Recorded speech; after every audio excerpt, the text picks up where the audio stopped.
വയനാടൻ മലനിരകളെ പുതപ്പിച്ചു നിൽക്കുന്ന കനത്ത മൂടൽമഞ്ഞിനെ കീറി മുറിച്ചുകൊണ്ടാണ് അന്ന് കർക്കിടക മഴ പെയ്തിറങ്ങിയത്. പകൽ വെളിച്ചം പോലും മങ്ങി നിൽക്കുന്ന ആ രാത്രിയിൽ മുത്തങ്ങയുടെ അതിർത്തിയിലുള്ള ആ കൊച്ചു ഗ്രാമം ഉറക്കത്തിലായിരുന്നു. എന്നാൽ മലഞ്ചെരുവിലെ ആ ഓലമേഞ്ഞ വീടിനുള്ളിൽ ഫാത്തിമയ്ക്ക് ഉറക്കം വന്നില്ല. പുറത്ത് കാറ്റ് ആഞ്ഞടിക്കുന്നുണ്ടായിരുന്നു. ദ്രവിച്ച തെങ്ങോലകൾക്കിടയിലൂടെ മഴവെള്ളം അകത്തേക്ക് ഒലിച്ചിറങ്ങി. വീടിന്റെ മൂലയിൽ കൂട്ടിയിട്ടിരുന്ന തുണിപ്പാത്രങ്ങൾക്കും കരിപുരണ്ട അടുക്കള സാമഗ്രികൾക്കുമിടയിൽ ഫാത്തിമ തന്റെ ആകെയുള്ള സമ്പാദ്യം നെഞ്ചോട് ചേർത്തു പിടിച്ചു.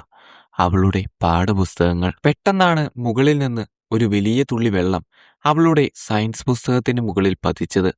പരിഭ്രമത്തോടെ അവൾ ചുറ്റും നോക്കി. മേൽക്കൂരയുടെ പല ഭാഗങ്ങളിൽ നിന്നും വെള്ളം ചാലുകീറി ഒഴുകുന്നു. തടുക്കാൻ പാത്രങ്ങളില്ല.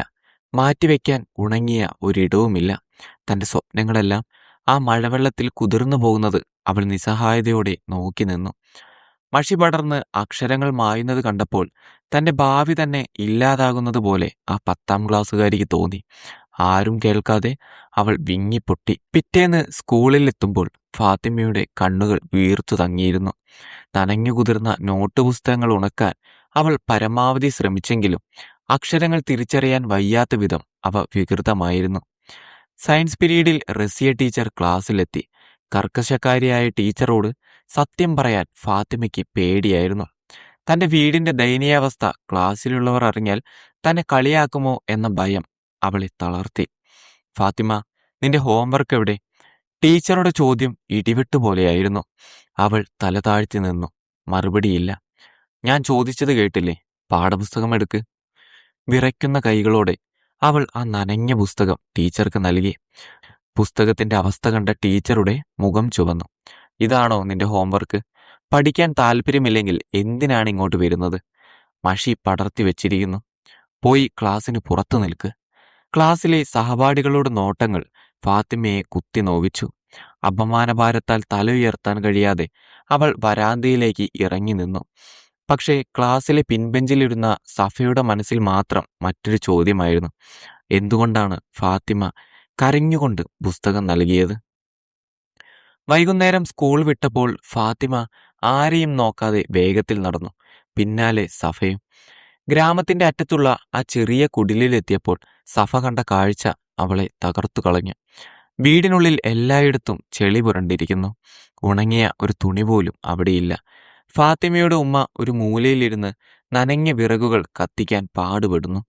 തന്റെ കൂട്ടുകാരിയുടെ പുസ്തകങ്ങൾ നനഞ്ഞത് അവൾ അശ്രദ്ധയായതുകൊണ്ടല്ല, മറിച്ച് അവൾക്ക് തല ചായ്ക്കാൻ ഒരു സുരക്ഷിതമായ മേൽക്കൂരയില്ലാത്തതുകൊണ്ടാണെന്ന് സഫ തിരിച്ചറിഞ്ഞു. ഫാത്തിമ. സഫ അവളെ കെട്ടിപ്പിടിച്ചു. ആ കരച്ചിലിൽ വയനാടൻ കാടിന്റെ മുഴുവൻ സങ്കടവുമുണ്ടായിരുന്നു. തിരികെ വീട്ടിലെത്തിയ സഫയ്ക്ക് ഉറങ്ങാൻ കഴിഞ്ഞില്ല. ഗൾഫിലുള്ള തന്റെ ഉപ്പയെ അവൾ ഫോൺ വിളിച്ചു. വിങ്ങിക്കൊണ്ട് ഫാത്തിമയുടെ അവസ്ഥ വിവരിച്ചു. ഉപ്പ, നമുക്കവൾക്ക് കുറച്ച് പുസ്തകങ്ങൾ വാങ്ങി കൊടുത്താലോ? അവൾ ചോദിച്ചു. അപ്പോൾ ഉപ്പ പറഞ്ഞ വാക്കുകൾ അവളുടെ ഉള്ളിൽ ഒരു വിപ്ലവം തന്നെ സൃഷ്ടിച്ചു. മോളെ, വെറും പുസ്തകങ്ങൾ കൊണ്ട് അവളുടെ കണ്ണുനീർ തോരില്ല. അവൾക്ക് വേണ്ടത് ആത്മവിശ്വാസവും സുരക്ഷിതമായ ഒരു വീടുമാണ്. നമ്മൾ ഒരാൾ വിചാരിച്ചാൽ ഒരുപക്ഷെ വലിയ മാറ്റങ്ങൾ ഉണ്ടാവില്ല. പക്ഷെ ഒരു നാട് മുഴുവൻ കൈകോർത്താൽ ഏത് മലയും മാറ്റാൻ നമുക്ക് കഴിയും. അടുത്ത ദിവസം സ്കൂൾ അസംബ്ലിയിൽ പതിവില്ലാത്ത ഒരു ഗൗരവമുണ്ടായിരുന്നു. പ്രാർത്ഥന കഴിഞ്ഞ് ഹെഡ്മാസ്റ്റർ സംസാരിച്ചു കഴിഞ്ഞപ്പോൾ എല്ലാവരെയും അത്ഭുതപ്പെടുത്തിക്കൊണ്ട് സഫ മുന്നിലേക്ക് വന്നു. അവളുടെ കൈകളിൽ തന്റെ കുഞ്ഞ് സമ്പാദിക്കൊടുക്ക മുറുകെ പിടിച്ചിരുന്നു. സ്റ്റേജിലെ മൈക്കിന് മുന്നിൽ നിന്നപ്പോൾ അവളുടെ ശബ്ദം വിറയ്ക്കുന്നുണ്ടായിരുന്നു. പക്ഷേ കണ്ണുകളിൽ ഉറച്ച തീരുമാനമായിരുന്നു. എല്ലാവരും എന്നോട് ക്ഷമിക്കണം, അവൾ പറഞ്ഞു തുടങ്ങി. സ്കൂൾ മുറ്റം നിശബ്ദമായി. ഇന്നലെ ഈ വരാന്തയിൽ ഫാത്തിമയ്ക്ക് നിൽക്കേണ്ടി വന്നത് അവൾ പഠിക്കാത്തത് കൊണ്ടല്ല, അവളുടെ പുസ്തകങ്ങൾ നനഞ്ഞത് അവൾ അശ്രദ്ധയായതുകൊണ്ടുമല്ല.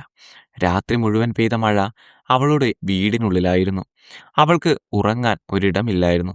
പുസ്തകങ്ങൾ സൂക്ഷിക്കാൻ ഒരു പെട്ടിയുമില്ല. നമ്മൾ ഇവിടെ പഠിക്കുമ്പോൾ എൻ്റെ കൂട്ടുകാരി മഴയോട് പൊരുതുകയാണ്. സഫ തന്റെ കയ്യിലിരുന്ന സമ്പാദിക്കൊടുക്ക ഹെഡ്മാസ്റ്ററുടെ മുന്നിലെ മേശയിൽ വെച്ചു. ഇതിൽ കുറച്ച് നാണയത്തുട്ടുകളേ ഉള്ളൂ. പക്ഷേ ഇതെന്റെ ഫാത്തിമയ്ക്ക് ഒരു വീട് പണിയാനുള്ള തുടക്കമാണ്. നമ്മളെല്ലാവരും വിചാരിച്ചാൽ അവൾക്ക് ഒരു വീട് പണിയാൻ പറ്റില്ലേ? ആ വാക്കുകൾ അസംബ്ലിയിലുണ്ടായിരുന്ന ഓരോരുത്തരുടെയും ഹൃദയത്തിൽ തറച്ചു. പെട്ടെന്ന് റസിയ ടീച്ചർ വേദിയിലേക്ക് ഓടിക്കയറി. ടീച്ചറുടെ കണ്ണുകൾ നിറഞ്ഞിരുന്നു. എല്ലാവരുടെയും മുന്നിൽ വെച്ച് അവർ ഫാത്തിമയെ ചേർത്തു പിടിച്ചു. "എനിക്ക് തെറ്റുപറ്റി മോളെ. നിന്റെ സങ്കടം കാണാൻ ഈ ടീച്ചർക്ക് കഴിഞ്ഞില്ല," മൈക്കിലൂടെ ടീച്ചർ പ്രഖ്യാപിച്ചു. "ഈ മാസത്തെ എൻ്റെ ശമ്പളം മുഴുവൻ ഫാത്തിമയുടെ വീട് പണിയാൻ ഞാൻ നൽകുന്നു." ആ പ്രഖ്യാപനം ഒരു തരംഗമായി മാറി. അധ്യാപകരും വിദ്യാർത്ഥികളും തങ്ങളാൽ കഴിയുന്ന സഹായങ്ങൾ വാഗ്ദാനം ചെയ്തു. വാർത്ത ഗ്രാമത്തിൽ കാട്ടുതീ പോലെ പടർന്നു. വൈകുന്നേരമായപ്പോഴേക്കും പള്ളി കമ്മിറ്റിയും നാട്ടിലെ ക്ലബ്ബ് അംഗങ്ങളും സ്കൂളിലെത്തി. തടിപ്പണിക്കാരനായ ദാമോദരനേട്ടൻ പറഞ്ഞു, "പണിക്കൂലി എനിക്ക് വേണ്ട. ആ വീടിന്റെ ജനലുകളും വാതിലുകളും ഞാൻ ചെയ്തു തരാം."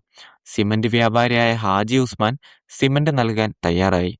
അന്ന് ആ ഗ്രാമം ഉറങ്ങിയത് ഫാത്തിമയ്ക്ക് വേണ്ടിയുള്ള വലിയൊരു സ്വപ്നവുമായാണ്. സഫ എന്ന കുഞ്ഞു പെൺകുട്ടി കൊളുത്തിയ ആ കൊച്ചു തീനാളം ഒരു ഗ്രാമത്തിന്റെ മുഴുവൻ നന്മയും ജ്വലിപ്പിച്ചിരുന്നു. ജാതിയും മതവും രാഷ്ട്രീയവും മറന്ന് ആ മലയോര ഗ്രാമം ഒരൊറ്റ മനസ്സായി മാറി. 2 മാസങ്ങൾ പെയ്തു തീർന്നത് വിയർപ്പിന്റെയും സ്നേഹത്തിന്റെയും കഥകൾ പറഞ്ഞുകൊണ്ടാണ്. വയനാടൻ കുന്നിൻ ചെരുവിലെ ആ പഴയ ചെളിപുരണ്ട മുറ്റത്ത് ഇന്ന് ഒരു കൊച്ചു സുന്ദരമായ വീട് തലയുയർത്തി നിൽക്കുന്നു. വെളുത്ത പെയിന്റടിച്ച ചുവരുകളും ഇളം നീല നിറത്തിലുള്ള മേൽക്കൂരയും. വീടിന്റെ ഉമ്മറത്ത് മനോഹരമായ അക്ഷരങ്ങളിൽ എഴുതി വെച്ചിരിക്കുന്നു, "മഹൽ." ആ പേര് നൽകിയത് ഗ്രാമത്തിലെ എല്ലാവരും കൂടിയാണ്. കാരണം അതൊരു വീടല്ല, ഒരു നാടിന്റെ നന്മ കൊണ്ട് തീർത്ത കൊട്ടാരമാണ്. ഗൃഹപ്രവേശന ദിവസം ഗ്രാമം മുഴുവൻ അവിടേക്ക് ഒഴുകിയെത്തി. റസിയ ടീച്ചറും ഹെഡ് മാസ്റ്ററും സഫയും അവളുടെ കുടുംബവുമെല്ലാം ആ മുറ്റത്ത് സന്തോഷം പങ്കുവച്ചു. ഫാത്തിമയുടെ ഉമ്മയുടെ കണ്ണുകൾ നിറഞ്ഞൊഴുകുന്നുണ്ടായിരുന്നു.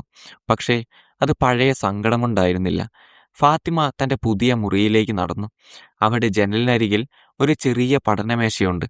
അതിനു മുകളിൽ സ്കൂളിലെ കുട്ടികൾ ഓരോരുത്തരായി വാങ്ങി നൽകിയ പുതിയ പാഠപുസ്തകങ്ങൾ അടുക്കി വെച്ചിരിക്കുന്നു. ഒന്നിനും ഇപ്പോൾ നനവില്ല, ഒന്നിന്റെയും മഷി പടർന്നിട്ടില്ല. സഫ മെല്ലെ ഫാത്തിമയുടെ അരികിലെത്തി. "ഇനി നിനക്ക് ധൈര്യമായി പഠിക്കാം ഫാത്തിമ." അവൾ അവളുടെ കൈകളിൽ ചേർത്തു പിടിച്ചു. ഫാത്തിമ മറുപടി ഒന്നും പറഞ്ഞില്ല. പകരം സഫയെ മുറുക്കി കെട്ടിപ്പിടിച്ചു. ആ ഹൃദയമിടിപ്പുകൾക്കിടയിൽ നന്ദിയുടെ 1000 വാക്കുകൾ ഒളിഞ്ഞിരുന്നു. അന്ന് രാത്രി അതിഥികളെല്ലാം പോയി കഴിഞ്ഞപ്പോൾ വീണ്ടും മഴ പെയ്യാൻ തുടങ്ങി. പതിവ് പോലെ കാറ്റ് ജനൽപ്പാളികളിൽ തട്ടി വിളിക്കുന്നുണ്ടായിരുന്നു. ഫാത്തിമ ജനലിലൂടെ പുറത്തേക്ക് നോക്കി. പഴയ വീട്ടിലായിരുന്നെങ്കിൽ ഈ സമയം അവൾ ഉമ്മയോടൊപ്പം പാത്രങ്ങളുമായി വെള്ളം തടുക്കാൻ ഓടുമായിരുന്നു. എന്നാൽ ഇപ്പോൾ ആ കനത്ത മഴയത്തും അവളുടെ മുറിക്കുള്ളിൽ സുരക്ഷിതമായ ചൂടുണ്ടായിരുന്നു. അവൾ തന്റെ ഡയറി എടുത്തു. പുതിയ പേന കൊണ്ട് തെളിച്ചമുള്ള അക്ഷരങ്ങളിൽ അവൾ ഇങ്ങനെ എഴുതി, "മഴയ്ക്ക് പ്രകൃതിയെ നനയ്ക്കാൻ കഴിയും, പക്ഷേ മനുഷ്യർ ഒന്നിച്ചു ചേർത്ത് വെച്ച സ്നേഹത്തെ നനയ്ക്കാൻ കഴിയില്ല. കർക്കിടകത്തിലെ ഈ തോരാമഴ ഇന്നെനിക്ക് സംഗീതം പോലെ തോന്നുന്നു. കാരണം എൻ്റെ സ്വപ്നങ്ങൾക്ക് ഇപ്പോൾ ഒരു മേൽക്കൂരയുണ്ട്." സഫയുടെ കുഞ്ഞു സമ്പാദ്യ കുടുക്കയിൽ നിന്ന് തുടങ്ങിയ ആ വലിയ വിപ്ലവം ഒരു പെൺകുട്ടിയുടെ ഭാവി മാത്രമല്ല മാറ്റിയത്, മറിച്ച് ആ ഗ്രാമത്തിന്റെ മുഴുവൻ ചിന്താഗതിയായിരുന്നു. സ്നേഹത്തിനു മുന്നിൽ പ്രകൃതിയുടെ രൗദ്രഭാവം പോലും തോറ്റുപോയ ഒരു രാത്രിയായിരുന്നു അത്. വയനാടൻ കുന്നുകളിൽ മഴ പെയ്തുകൊണ്ടേയിരുന്നു. പക്ഷേ ഫാത്തിമയുടെ മഹലിൽ പ്രതീക്ഷയുടെ വെളിച്ചം അണയാതെ ജ്വലിച്ചു നിന്നു. ഒരു ചെറിയ കുട്ടിയുടെ വലിയ ചിന്തയ്ക്കും ഒരു ഗ്രാമത്തിന്റെ ഒത്തൊരുമയ്ക്കും ഏതൊരു പ്രതിസന്ധിയും മറികടക്കാൻ കഴിയുമെന്ന് ഈ ഒരു കഥ നമ്മളെ പഠിപ്പിക്കുന്നു. സ്നേഹത്തിന് മുന്നിൽ മഴയ്ക്ക് പോലും തോൽക്കേണ്ടി വരുന്നു. ഈ ഒരു സ്റ്റോറിയെ പറ്റിയുള്ള നിങ്ങളുടെ അഭിപ്രായങ്ങൾ താഴെ കമന്റിൽ പറയാൻ മറക്കരുത്. മറ്റൊരു പുതിയ സ്റ്റോറിയുമായി നമുക്ക് വീണ്ടും കാണാം. Thank you.